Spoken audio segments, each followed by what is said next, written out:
jaga aku, ku jaga kau kembali. Berhentilah mengeluh, ingat kau yang pegang kendali, kau yang mampu obati. Sudikah kau kembali?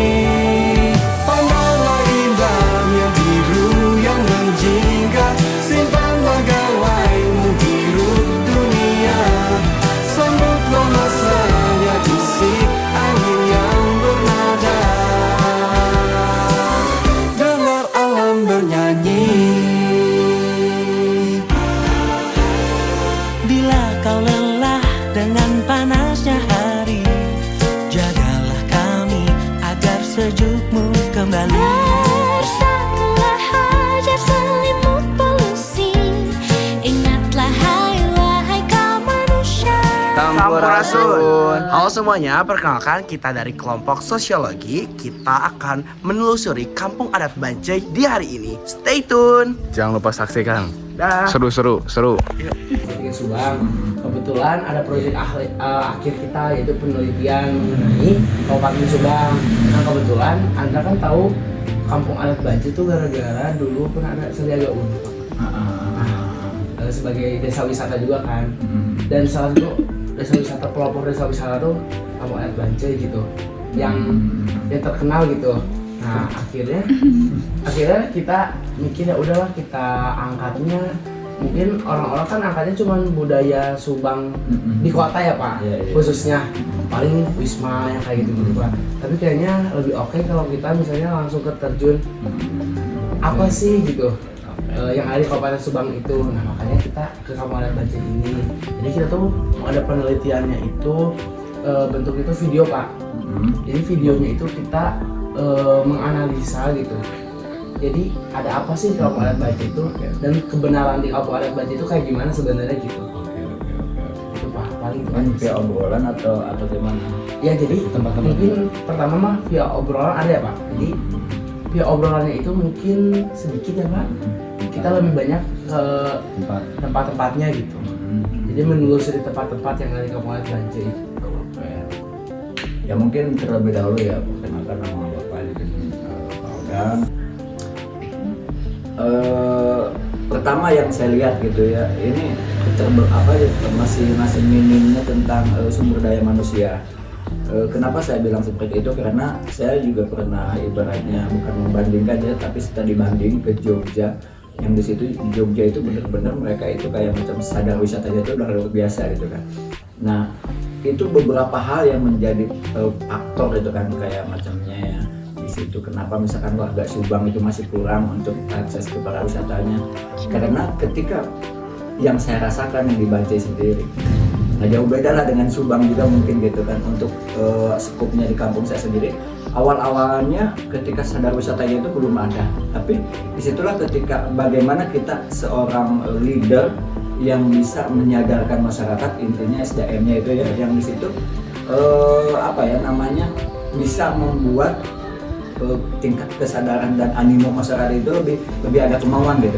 Nah macamnya gini, ketika Bancai itu terutama ya untuk pengembangan di sisi pariwisatanya lebih di budaya, yang di situ kita di awal itu menyampaikan kepada masyarakat bahwa ini bukan jangan dianggap ini sebagai unggulan untuk berwisata itu, tapi kita ini anggaplah bonus, karena konsepan dari yang kita buat pariwisata yang di Bancai itu kan lebih budayanya.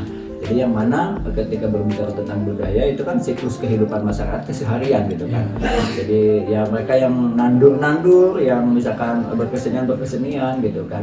Tapi ketika ada tamu kunjungan, bagaimana itu dikemas sedemikian hingga menarik, yang di situ ada penghasilan gitu kan.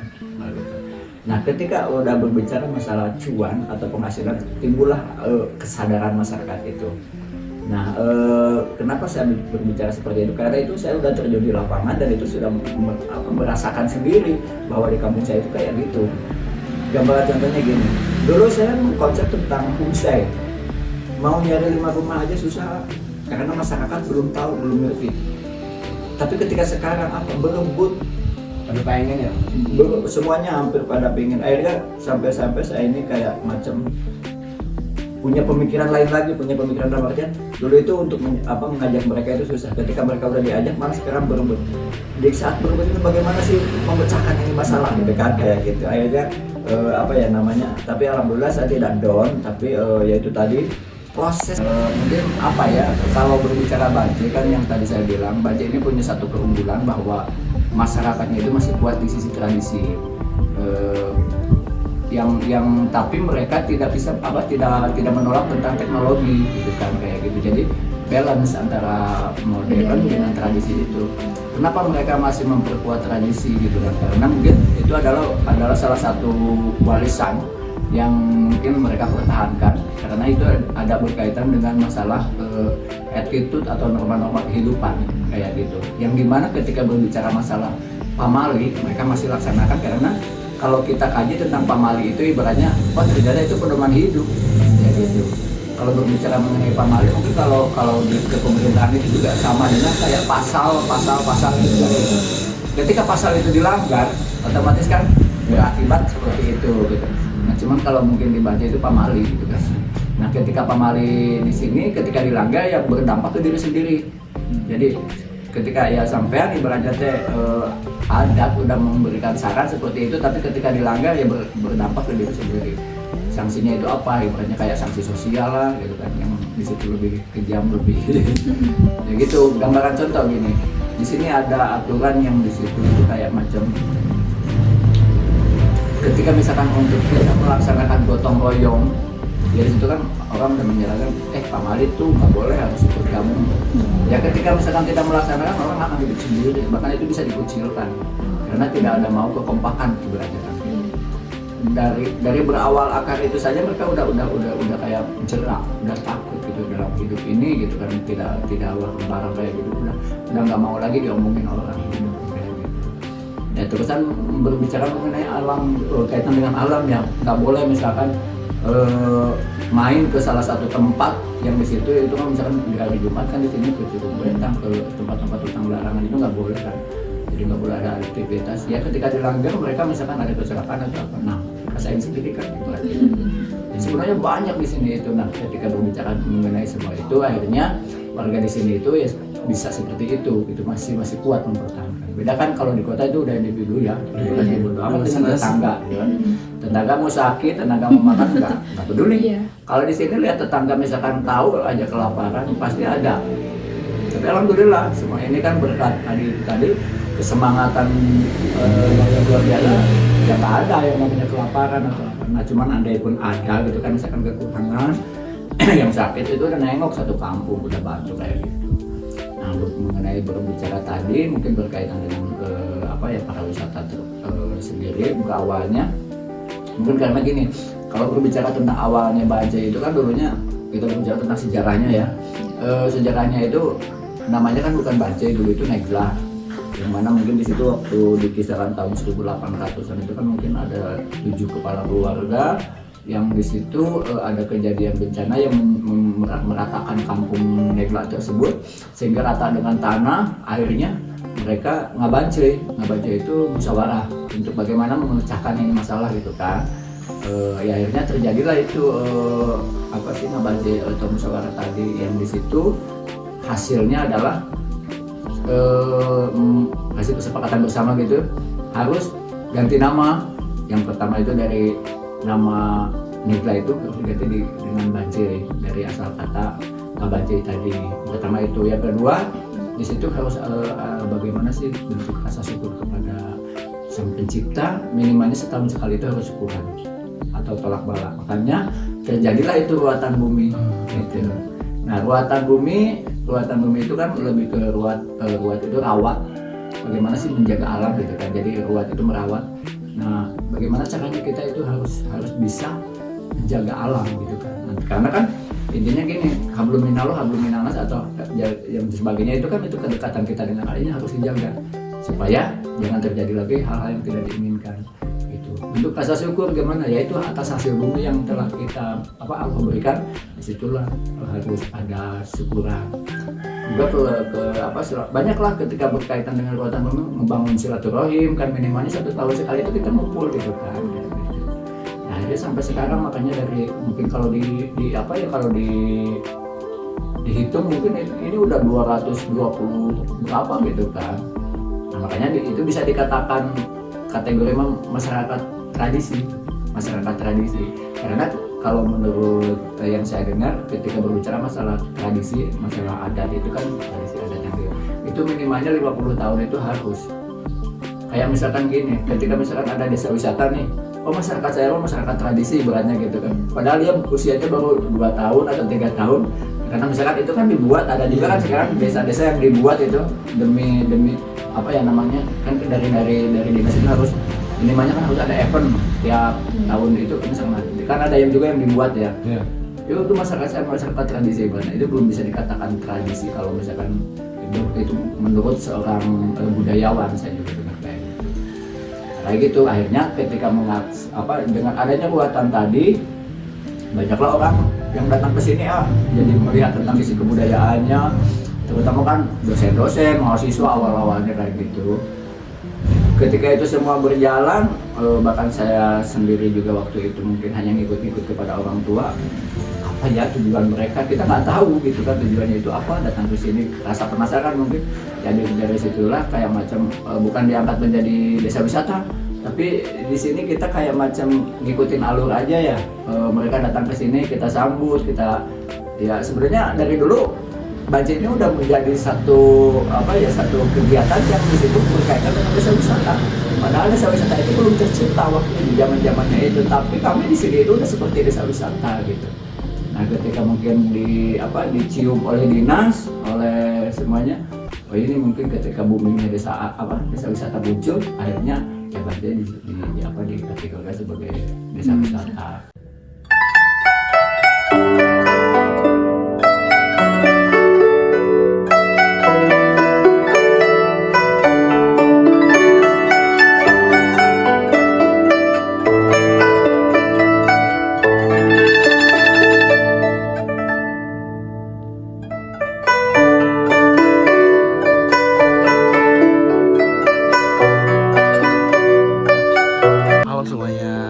Masih sekarang ada di Dimana coba? di mana?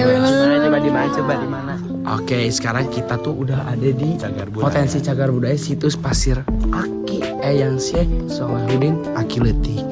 Oke, Saksikan terus ya guys. Penasaran nggak sih guys? penasaran banget ya pastinya. Enjoy ke. Jadi nanti kita bakal Saksikan terus vlog kita. kita bakal ada apa? Menelusuri ya. Menelusuri. Kalian ketahui. Wow. Menarik. Oke, daripada penasaran ya. Oke, Let's go. stay tune. Bye. Guys, jadi kita ini udah mulai masuk ya ke si. Maaf guys, udah ngebalang. Oke, assalamualaikum. Aduh. Guys tuh kita lagi.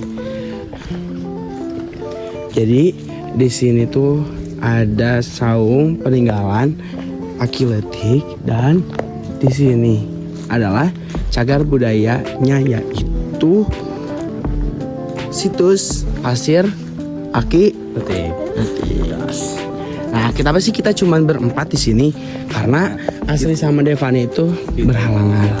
Jadi di sini tuh kita tidak dibolehkan dan tidak dianjurkan untuk yang berhalangan dan datang bulan itu datang ke sini. Jadi teman-teman kita yang lain menunggu di sana. Kenapa sih guys kita tuh nggak boleh? Karena sebenarnya bukan karena mitos atau apa, tapi karena itu adalah anjuran dari adat dan istiadat sekitar. Gitu. Oke, kita langsung aja ya. Baik semuanya, kita di sini sekarang udah ada di situs Aki Rangga yang memang cukup terkenal ya teman-teman di sini, terutama di Kampung Adat Banjai. Jadi ternyata Kampung Adat Banjai itu dulu bukan Banjai ya. Iya. Negla. Tapi karena ada suatu perumusan atau ngabanjai, Yaitu akhirnya bermusyawarah. betul, akhirnya dinamakan adalah Banjai. Banjai sendiri itu artinya bermusyawarah, itu ngabanjai. Kesepakatan ya. Kesepakatan. Baik, mungkin kita langsung aja meliput situs Aki Letik. Iya, pulang. Assalamualaikum, punten. Nah, teman-teman, ini tuh adalah situs Akirangga. Kebetulan situsnya ini sedang dikunci dan hanya dibuka di hari-hari tertentu. Jadi kita tadi sudah menelusurinya, itu adalah makam Akirangganya itu sendiri itu, dan tadi telah kita telusuri di sana. Oke guys, saksikan terus, kita akan lanjut lagi setelah dari sini. Sekarang stay lanjut kemana? Bersama enjoy kan guys. Ternyata makin seru gak sih guys? Seru banget makanya kalian harus stay tune. Tungguin ya guys. Tungguin guys. Dah. Guys, jadi kita sekarang lagi di Leuweung Kampung Adat Banjar, yaitu adalah area konservasi di Kabupaten Subang. Ikan lagi guys. Kita akan ini Berpetualang. ya. Dadah.